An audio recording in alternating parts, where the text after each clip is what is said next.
Hey, Amber. Hey, Brad. Are you excited to be able to vote now that you're turning 18 at this totally rad party? Yeah, totally. Do you know how to vote?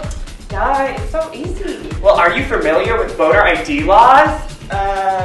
No. Is there a hashtag for that? Oh, oy vey, let me tell you about those.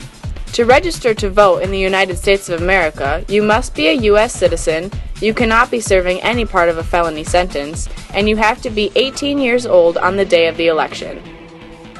Wow, that's pretty neat. But how do I register? However, you must register in the district where you live. You can register by mail up to 20 days before the election, in person at the municipal clerk's office by 5 p.m. the Friday before the election, or at the polling place on election day.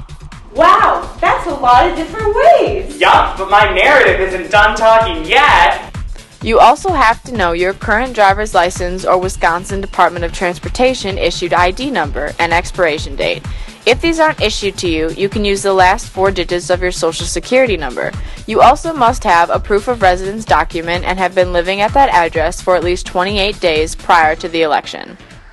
That's just how you register. Jeepers creepers, that's a lot. How do I even vote after all that?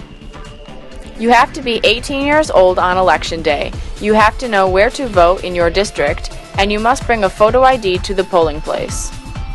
Jiminy cricket. Wait, what's a photo ID? Do I even have one? Probably. A photo ID shows your picture, name, and expiration date, but it does not show your address. Some acceptable photo IDs are a driver's license, a Wisconsin Department of Transportation issued ID, a U.S. passport, a military ID, a tribal ID, or a certificate of naturalization. You could also use a university or college student ID, but it must contain an issue date, signature, and an expiration date within 2 years of the issue date. You must also have proof of your current enrollment at the school.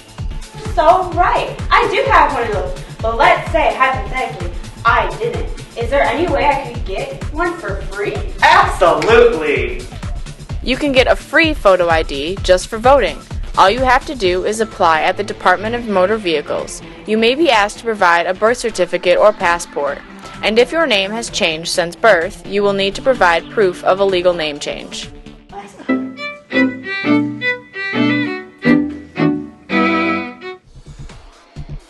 I feel so much more comfortable voting now. Good. And since I gave you the valuable knowledge of voter ID laws, now I don't have to get you a birthday present. Oh, Brad! And don't be a slowpoke. Remember, go register to vote.